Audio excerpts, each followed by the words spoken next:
There is a narrow strip of land in افغانستان له چین سره وصل شو. خو دغه موضوع ولې مهمه ده؟ له دغه وصلېدو سره به افغانستان څه ترلاسه کړي؟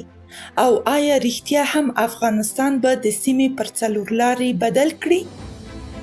موږ دغه موضوع څېړلې او تر ټولو وروستي او تازه معلومات مو راټول کړي چې ستاسو پام ورته رااړوو. د کلیو بیارغونې او پراختیا وزیر د چین له سفیر سره په لیدنه کې ویلي چې د واخان سړک خامه چارې بشپړې شوې او اوس افغانستان له دې لارې له چین سره وصل شوی دی. د چین سفیر په دې لیدنه کې د واخان سړک د خامه چارو پر بشپړېدو خوښي څرګنده کړې.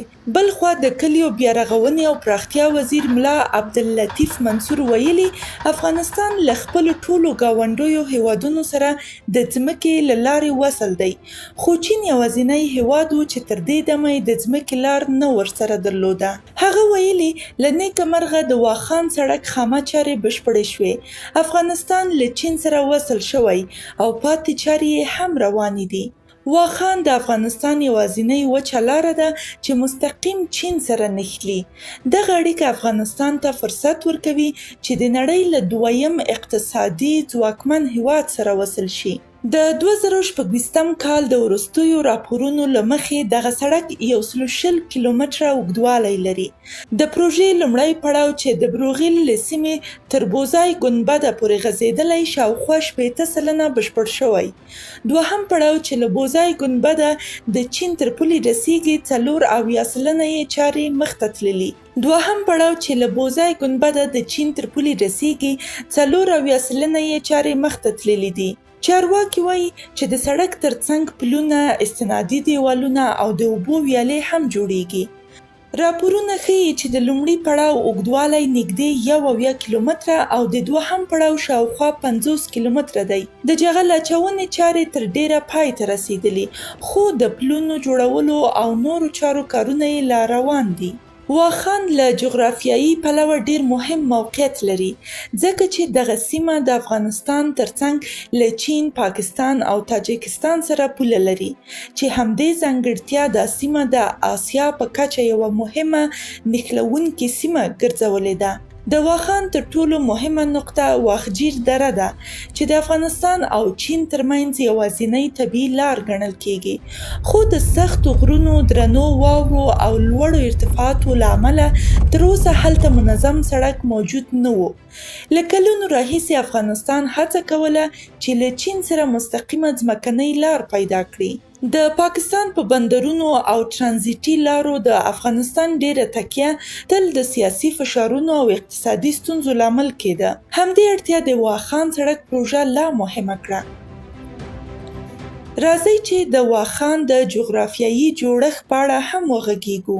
واخان کوریدور د افغانستان په شمال ختیځ کې موقعیت لري او د بدخشان ولایت یوه برخه جوړوي چې د اوږدې او تنګې جغرافیایي بڼې له امله د دهلیز په نوم یادیږي، ځکه دغه سیمه د یوې لارې یا پل په څیر د افغانستان له مرکزي برخې څخه تر چین پورې غځېدلې ده.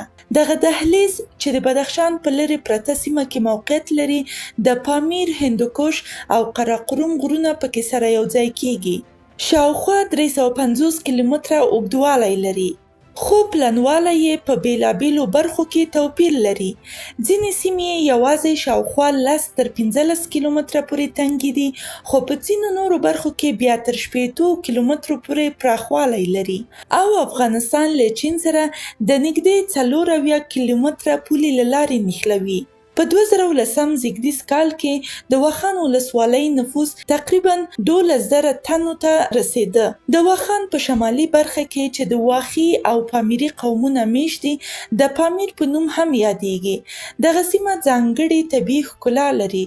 واخان په 2014 زیږدیز کال کې د وخت حکومت لخوا د هیواد د دوهم ملي پارک په توګه اعلان شو. د سوداګرۍ او سیمه‌ییز اتصال له پلوه دغه دهلیز د سیمې او نړۍ د هیوادونو لپاره ځانګړی اقتصادي او سیاسي اهمیت لري. د واخان دهلیز د 4 هیوادونو د نښلولو یوه ستراتیژیکه نقطه ده.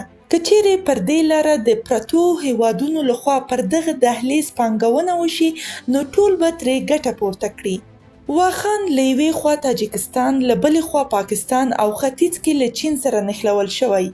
دغه سیمه د پامیر د لوړو غرونو، سخت اقلیم او ستونزمن جغرافیایي جوړښت له امله د نړۍ له سختو تګ راتګ لرونکو سیمو څخه ګڼل کیږي، چې د سیاسي ستونزو ترڅنګ د همدې جغرافیایي جوړښت له امله له رغولو پاتې وو او ویل کیږي چې د کال په 9 میاشتو کې واورې پکې پرتې وي او په لوړو غرونو کې ټول کال واوره پیدا کیږي. خو همدغه موقعیت هغه ته ځانګړی ستراتیژیک ارزښت ورکوي، ځکه دا د افغانستان یوازینۍ مستقیمه وچه لاره ده چې چین ته رسیږي. په داسې حال کې چې د افغانستان ډیره سوداګري د پاکستان د بندرونو له لارې ترسره کیږي، د واخان فعالیدل کولی شي د افغانستان د سوداګرۍ لپاره بدیله او خپلواکه لار رامنځته کړي.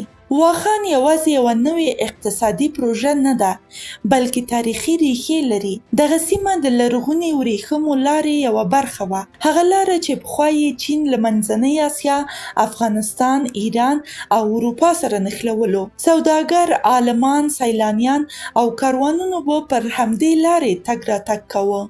په 19مه پیړۍ کې واخان د بریتانوي هند او تزاري روسیې ترمنځ د سترې لوبې یوه مهمه برخه وګرځېد. بریتانوي استعمار غوښتل چې روسیه د هند پولو ته رانږدې نشي، نو واخان یې د حایل سیمې په توګه وساته. همدې تاریخي مخینې واخان ته ځانګړی جیوپولیټیک حیثیت ورکړی دی. خو د واخان دهلیز ولې افغانستان لپاره مهم دی او په فعالېدو سره به افغانستان ته څه ګټې ورسیږي؟ د واخان دهلیز تر ټولو مهم اړخ اقتصادي ارزښت دی. افغانستان له کلونو جګړو، سیاسي بې ثباتۍ او اقتصادي کمزورۍ وروسته اوس داسې لارو ته اړتیا لري چې نړیوالو بازارونو ته یې لاسرسی اسانه کړي. شنونکي باور لري چې د واخان سړک به د افغانستان اقتصاد لپاره یوه مهمه دروازه پرانیزي. چین د نړۍ دوهم ستر اقتصاد ګڼل کیږي.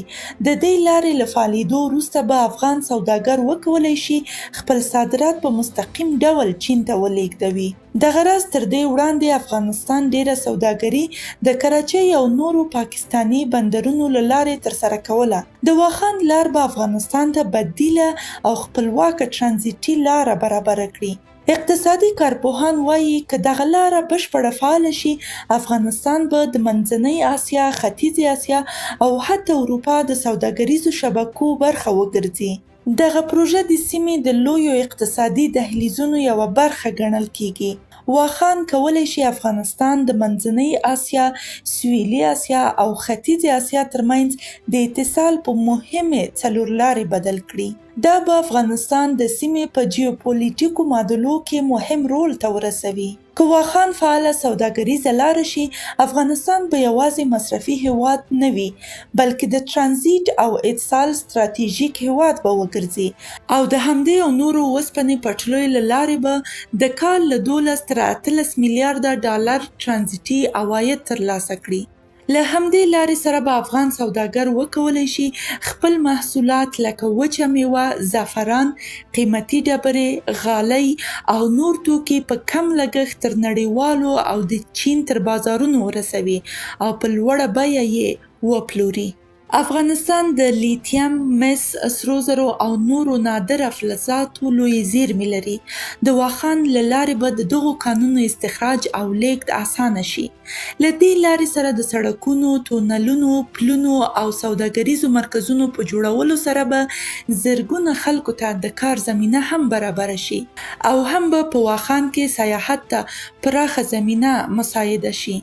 د نړۍ ډیری بازارونه له چینی توکو ډک دي او د افغانستان بازارونه هم له دغو توکو څخه ډک شوي، خو توکي د نورو هیوادونو له لارې افغانستان ته راوړل کیږي چې ګاونډي هیوادونه کله کله د سیاسي کړکېچونو له امله خپل بندرونه افغانستان ته په واک کې نه ورکوي او د دې ترڅنګ ترانزیټي محصول هم د توکو په بیو مستقیمه اغیزه کوي.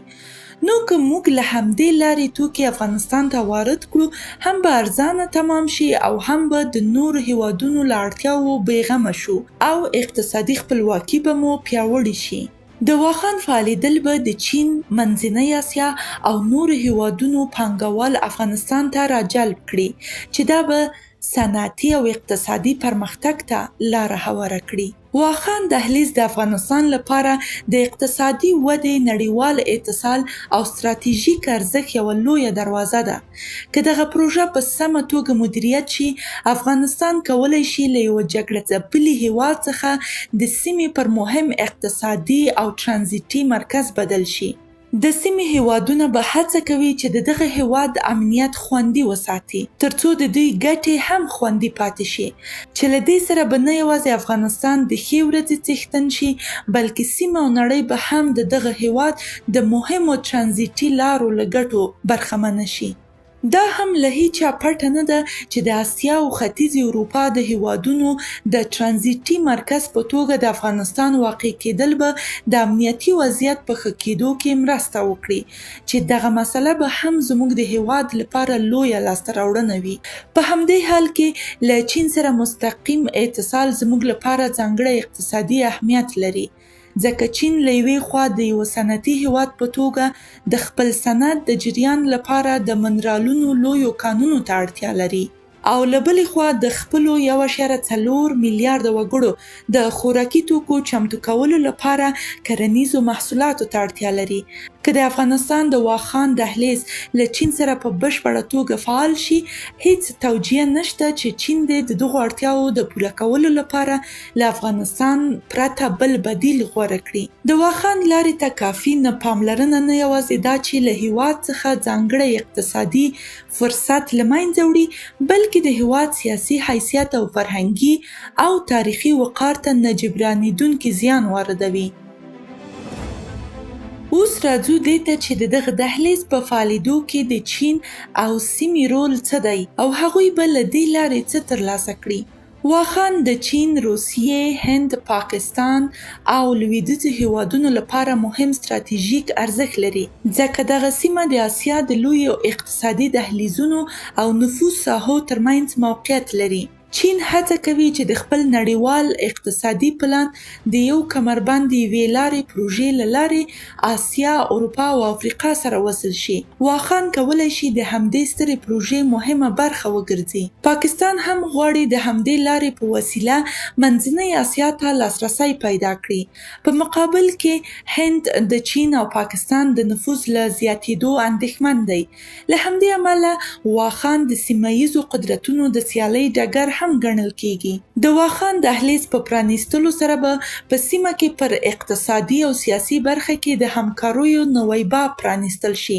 د قراقرم لویه لاره افریقا او منځني ختیځ ته د چین نوې لاره وه، او په 80مه لسیزه کې دغه لویه لاره د سویلي اسیا لپاره د چین د کړکۍ په نوم یادېده. داسې ویل کېږي چې په نږدې راتلونکي کې چین پلان لري د ورېښمو د پخوانۍ لارې ترڅنګ یوه بله لاره د وخجیر لارې په نامه چې افغانستان او د منځنۍ اسیا هیوادونه سره نښلوي جوړه کړي. د واخان دهلیز به افغانستان او د منځنۍ اسیا هیوادونه د قراقرم د لویې لارې او کاشغر سره ونښلوي. د واخان دهلیز د افغانستان لپاره د هند، چین، تاجکستان او نورو هیوادونو سره د سوداګرۍ د پراخېدو او د ترانزیټي عوایدو د زیاتېدو له پلوه خورا مهم دی. دغه دهلیز به له تاجکستان سره مرسته وکړي چې د قراقرم له لویې لارې چین او همدارنګه د پاکستان بندرونو ته لاسرسی ومومي. دغه راز تاجکستان پاکستان ته د برېښنا د لیږد او نورو سوداګریزو راکړو ورکړو لپاره یا دهلیز ته د یو مهم او ستراتیژیک دهلیز په نظر ګوري. بلخوا د واخان دهلیز د پاکستان لپاره هم ځانګړی اهمیت لري او له دې لارې کولی شي د منځنۍ اسیا انرژۍ ته لاسرسی پیدا کړي. دغه سیمه چې په ځینو ځایونو کې کابو 18 کیلومتره پاکستان او تاجکستان سره جلا کوي، پاکستان ته دا فرصت ورکوي چې د 18 کیلومتره لویې لارې په جوړولو سره د سیپک لویه لاره د شمالي BRC لویې لارې سره ونښلوي، چې د دغه کار په ترسره کولو سره به پاکستان وکولی شي چینایي توکو ته د لاسرسي سربیره په اسانۍ سره خپل مالونه منځنۍ اسیا او ختیځې اروپا ته له دې دوو لارو په استفادې صادر کړي.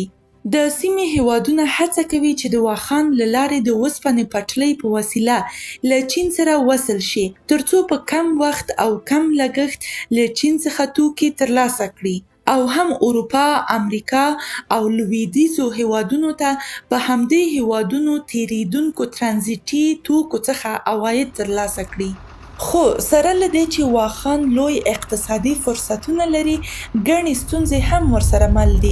سخته جغرافیه، د ژمي سختې واورې، لوړې څوکې او خراب اقلیم د سړکونو او ریل پټلۍ جوړول ستونزمنوي.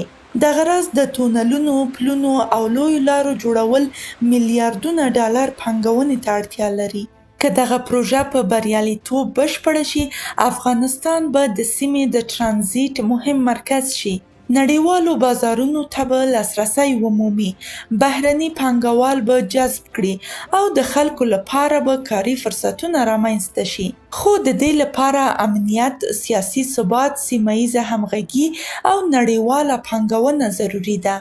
نو په ټوله کې ویلی شو چې واخان دهلیز یوازې یوه غرنیزه لار نه ده، بلکې د افغانستان لپاره د اقتصادي بدلون، سیمه‌ییز اتصال او نړیوال اهمیت یوه نوې هیله ده. دغه پروژه کولی شي افغانستان د انزوا له حالته راوباسي او د اسیا د سوداګرۍ په مهم څلورلاري یې بدل کړي. که افغانستان وکولی شي له دغه فرصت څخه سمه ګټه واخلي، واخان به د هیواد د اقتصادي تاریخ یوه نوې او مهمه پاڼه پرانیزي.